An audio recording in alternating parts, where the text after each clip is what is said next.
So Chetan Sharma, Dr. Basin, uh, Anurag, thanks for having me here and giving me the opportunity to speak to Gen Z. I must say, I was very excited to think about addressing you guys because I think your generation has definitely made my life more interesting, more wholesome, fuller.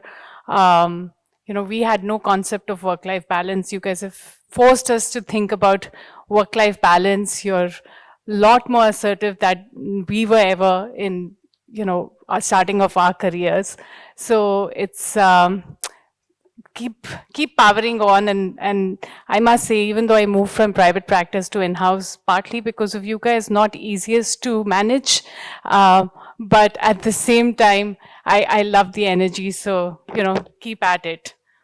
Um, when I was asked to speak today, I thought first, let me at least make the base for why I should be talking about mentoring and a career on global markets. I've had the privilege of having worked in 5 different countries, including UK, US, Japan, Hong Kong, and India, and worked and studied in the best institutions in the world.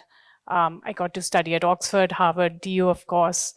I got to work at Sullivan and Cromwell, which is, one of the top 3 consistently top 3 law firms in the US, and Skadden Arps, which is again, if not top 3, top 5 in the US. Goldman Sachs, one of those small, not so well-known banks, investment banks, Nishad Desai, and now Everstone Group, which is made the largest amount of investments in the country of any homegrown private equity group. So I've been extremely lucky, and I think it's always good to be able to share with the younger generation not just the knowledge you gained, but the mistakes you made, so that the next generation doesn't make the same mistakes, but makes new mistakes. So on that note, my journey, my journey actually began when I was visiting my sister in US, and we went to visit Harvard, and I just fell in love with the law library there. And from that moment, I had the picture of the Langdale Law Library on my wall, and everything I did was leading up to that. And that was my first lesson in life, that no matter what you do, you've got to keep a single-minded focus if there is something that you want to achieve. The next 5 years, while in law school, I did a diploma at corporate laws in ILI.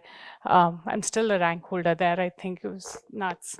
I worked at Khaitan while while in law school in my 3rd year. So I did whatever I could to build my CV, but I was still the first generation lawyer. In fact, I was the first in my family to do a postgraduate. So I had no idea how to apply. These days you have counselors and your parents forcing you to do these things. I couldn't even tell my parents I was applying abroad.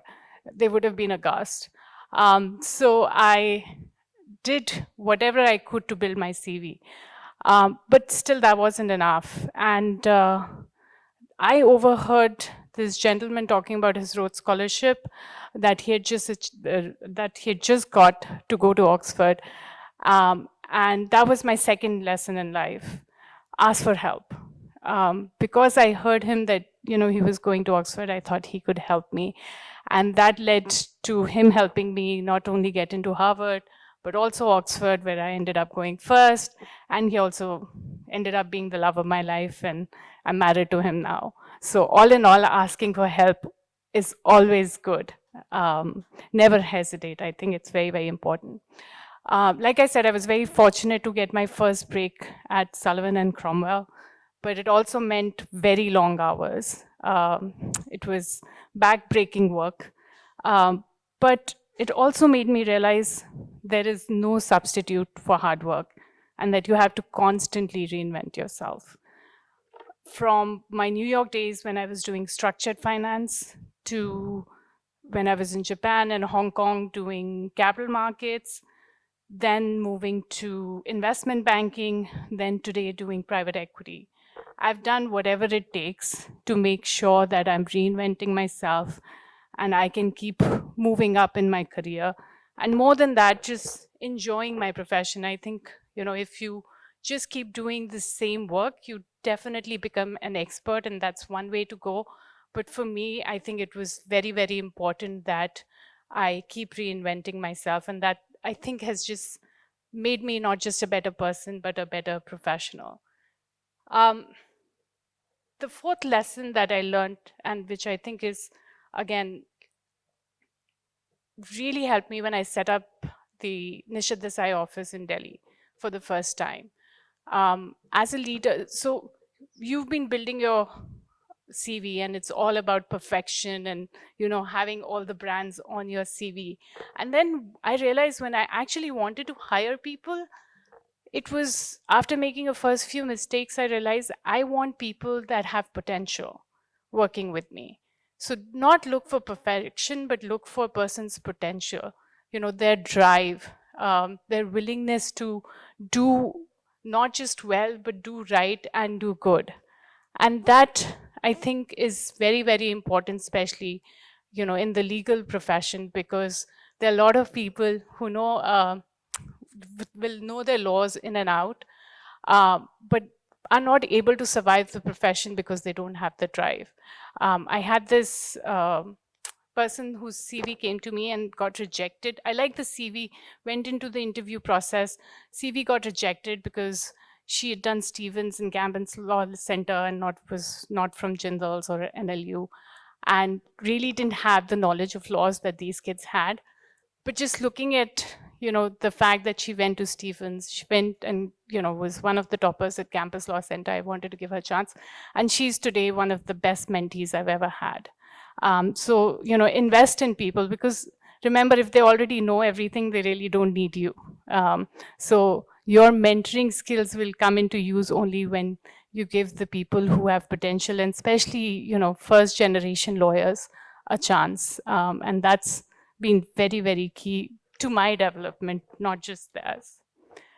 And then last but not the least, I think leadership for me globally, just seeing, especially the Western countries, I think have this sense of giving back. You do what you do to make money, you do what you do to build your career. But if you don't have that willingness and again, a drive to give back and grow the society that you're part of, I think you'll never be a true leader. So for me, true leadership is all about giving back. And as a woman, I often hear about how, and it's very true, you don't have a level playing field in the industry and in society, not just in the industry.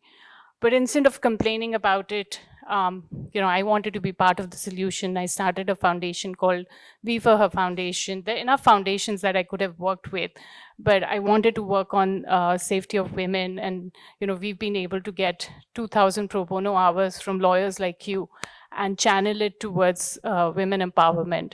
And that's the small bit that I can do. And I think that's an important aspect of life that we all need to think through, that what is it that we can do. I will conclude on that buzzer that for me, the most important thing about leadership and about my career has been sharing the journey, complete with its mistakes, awkward moments, so that we can help others carve that out and make a better society. So on that note, if anybody wants to discuss that further, or where to shop in Japan, please come talk to me. Thanks.